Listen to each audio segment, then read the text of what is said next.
Thank you, Chairman Mulvaney and Ranking Member Chu and other members of the subcommittee for the opportunity to speak to you today.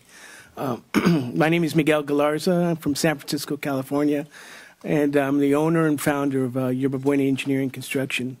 We have branch offices in Salt Lake City also. And in addition to all the accolades that Ranking Member Chu gave me, in addition to my family and daughter, some of the most prouder things am being a state director for AGC and also a board of directors for ICA, or the Inner City Advisors, which is a nonprofit providing assistance to smaller inner city companies. As the founder of Yerba Buena Engineering, I've had a long road, starting from in the field as a laborer to working my way up through a mid-management level, and then soon becoming an owner of a company. And so I think I provide a unique perspective to what it means to be a small business from the eyes of an employee, from the eyes of a manager, and in the eyes of an owner.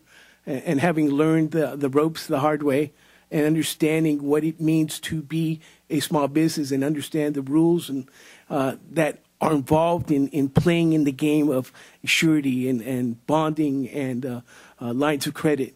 So I'm hoping that today, through this discussion, and obviously small business is a nonpartisan issue, and having this open discussion to be able to discuss how we can improve some of the subcontracting issues that are prevalent in federal contracting, the small business bonding issues that prevail, and other bundling issues that are prominent, and how we can come to some resolution and some at least meaningful exchanges. One of the things that being in 8 states throughout the United States and having done well in excess of over $100 million worth of work, we've had this unique perspective of having had ERA-funded projects. And these ERA-funded projects, Yerba Buena was a recipient of 21 of them. And we were able to create a lot of projects and a lot of jobs to keep people busy and keep people employed. And that is one of the main reasons why I can see why bundling is important. Because when that funding came in place, it was important that there was an avenue that shovel-ready projects can be implemented quickly and efficiently and expediently to get people to work. And so while there is a need for bundling in the form of an IDIQ or MATOC or as-needed contracts or IDIQ, there are other opportunities that are not being used now to create opportunities not only for those primes but also for those subcontractors that don't get that main prime contract. And that's where I see there's a big lack in opportunity. Currently today through FAR Subpart 19, there are requirements for subcontracting.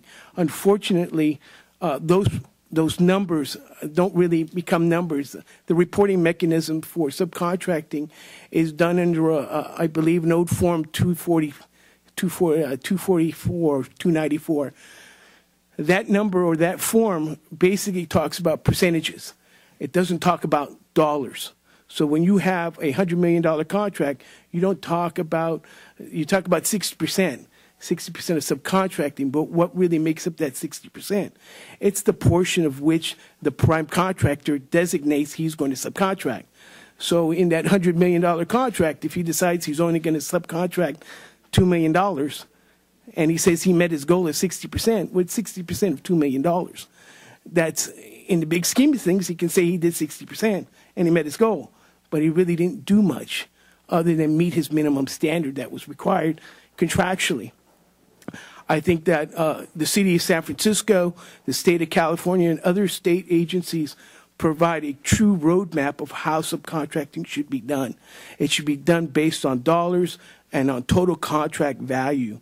That way, you have an obligation to meet a certain requirement. If it's a $100 million contract, we want 20% subcontract, that's $20 million worth of opportunity. And developing a real statutory penalty for not enforcing and meeting those obligations that you set forth as winning the contract. There's nothing worse than to win a contract and then say you're non-responsive because you failed to meet your statutory requirement. That is the penalty that needs to be imposed. only then, when there's real teeth in enforcement, will contractors begin to understand that that's the real price of doing business for the federal government. And they will start to reach out and look for opportunities for small contractors. There are other issues regarding bundling, subcontracting, but my time is short, so I'll let the committee talk to me in questions if you feel free. Thank you again for the opportunity. Thank you, Mr. Galarza, and thank you to all the panelists. As is my custom, I will defer my questions to the